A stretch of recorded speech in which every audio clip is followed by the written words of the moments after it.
an incredible painter in North Carolina named Julyan Davis. Incredible painter and academic, and just fascinating to listen to or read any of the essays that he's written. He did a triptych back there, 3 paintings from a series of paintings he did called Murder Ballads. And there's a girl leaning over the water, and then there are 2, like a washed out road paintings on the side. And when we went to his studio to take a look, my husband is the curator of the show, and he was searching out artwork in Asheville, and I'm his driver. So, perks of being a chauffeur, right? Anyway, so I got to meet Julyan, and I got to see several of the Murder Ballad paintings, as well as some other ones that I loved. So I've been carrying these paintings around in my head for about a year, and had been intending to write a poem about that particular triptych. But it just would never come to me. And so I planned on reading something totally different today. And then this morning it just showed up. So it's a draft, so be kind. Anyway, this series of paintings is based on different of the murder ballads or Appalachian ballads that trace themselves back to Ireland and Scotland, primarily Scotland, I think, which a lot of the people in Appalachia do as well. My family are from Appalachia originally, so I felt tied to these in a way. It's a very dark ballad about well, you'll find out what it's about. Okay, and there's a line from the ballad that I've used as the title. It's called Sometimes She Sank, Sometimes She Swam. Triptych by Julyan Davis, oil on canvas, 2024. She is at the center of this, the dark one, the elder sister, the murderer. Bowed down brookside, hugging her pale arms to her sparrow chest. She could be grieving. She is, after all, dressed in mourning, though her black dress is nearly as washed out as the road out of town in the aftermath of the hurricane that brought the sea to the mountain, where it was never meant to be. And it was not sorrow that tucked her disheveled hair behind one ear to reveal her last bit of fine jewelry.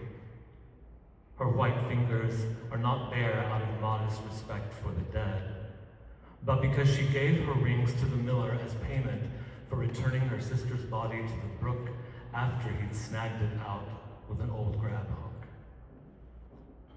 That could be him behind her in tartan red flannel, red as the mill house rising against the rain-green trees. Or it could be Johnny, the man who predictably loved the younger, blonder sister. There is always more than one person to blame when someone dies before their time. The dark sister cannot seem to tear her gaze away from the turbulent water she pushed her sister beneath, and now the artist will never let her look away. But she is not weeping, and the miller's neck remains unbroken, his body still standing, not hanging from his own mill gate. Appalachian justice will never come for them now. And no one will ever find the drowned girl who sometimes sank and sometimes swam, until she had no other choice but to surrender to the water's will.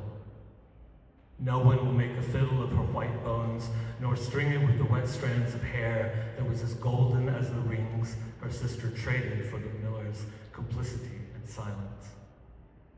No one will make music that sings in the victim's voice.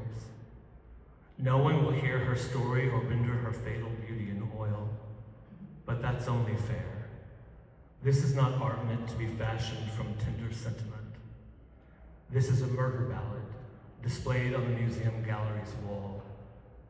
This is the painted song we sing when we see death and destruction and believe someone other than us is to blame.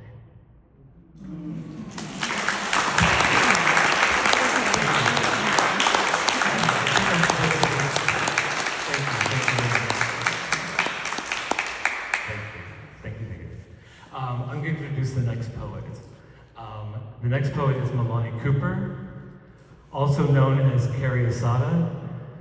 He's a Brooklyn-born poet, teaching artist, community health worker, and violence prevention professional now rooted in Eastern North Carolina. She has led residencies and workshops with Dreams of Wilmington and University of North Carolina. the Cameron Art Museum, local libraries, and through poetry programs with working films, guiding participants in creative expression, self-discovery, and social consciousness. Alongside her life partner, Robert Bellamy, a percussionist and member of the Soul Tree Rain, she co-founded Speak Your Piece in C, a platform dedicated to amplifying marginalized voices and advancing equity through the arts.